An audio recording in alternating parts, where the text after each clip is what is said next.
ஜலசந்தியை கட்டுப்பாட்டுக்குள் வைத்துள்ள ஈரான் அந்த வழியாக வந்த 2 இந்திய கப்பல்கள் மீது தாக்குதல் நடத்திய சம்பவம் பதற்றத்தை ஏற்படுத்தியது. என்ன நடந்தது பார்க்கலாம்.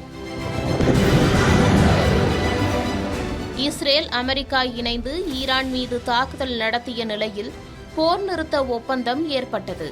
2 வார கால போர் நிறுத்தத்திற்கு ஈரான், அமெரிக்கா ஆகிய நாடுகள் ஒப்புக்கொண்டன. அதிபர் டிரம்ப் தலையீட்டின் பேரில் லெபனான் மற்றும் இஸ்ரேலும் போர் நிறுத்தத்திற்கு ஒப்புக்கொண்டன. இந்த நிலையில் லெபனானில் இஸ்ரேல் ஹிஸ்புல்லா போருக்கான போர் நிறுத்த ஒப்பந்தம் ஏற்றுக்கொள்ளப்பட்ட பின்னர் ஹார்முஸ் திறக்கப்பட்டு விட்டதாக ஈரானின் வெளியுறவுத்துறை அமைச்சர் அப்பாஸ் அராக்சி கூறினார். இதனையடுத்து அமெரிக்கா ஈரான் துறைமுகங்களை முடக்கும் நடவடிக்கையை தொடர்வதாகவும் இதனால் அமெரிக்கா அளித்திருந்த வாக்குறுதியை மீறுவதாகவும் ஈரான் குற்றம் சாட்டியது. ஈரான் துறைமுகங்கள் மீதான அமெரிக்காவின் முற்றுகை நடைமுறையில் இருக்கும் வரை ஹார்முஸ் வழியாக நடக்கும் போக்குவரத்து தடையை நாங்கள் தொடர்ந்து அமலில் வைத்திருப்போம் என்றும் ஈரான் எச்சரித்துள்ளது.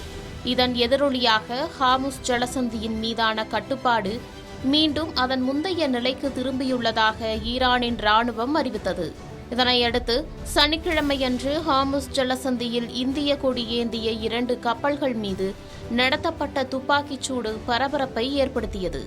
ஈரானின் புரட்சிகர ராணுவப்படை இதை நிகழ்த்தியதாகவும் இதில் யாருக்கும் காயமோ கப்பல்களுக்கு சேதமோ ஏற்படவில்லை என தெரிவிக்கப்பட்டுள்ளது. இந்த சம்பவத்திற்கு பிறகு அந்த 2 கப்பல்களும் திரும்பிச் செல்ல வேண்டிய கட்டாயம் ஏற்பட்டது. அந்த கப்பல்களில் ஒன்று கச்சா எண்ணெய் ஏற்றிச் செல்லும் VLCC கப்பலாகும். அதாவது 2 மில்லியன் பேரல் ஈராக் எண்ணெயை ஏற்றி சென்றதாக தகவல்கள் தெரிவிக்கின்றன.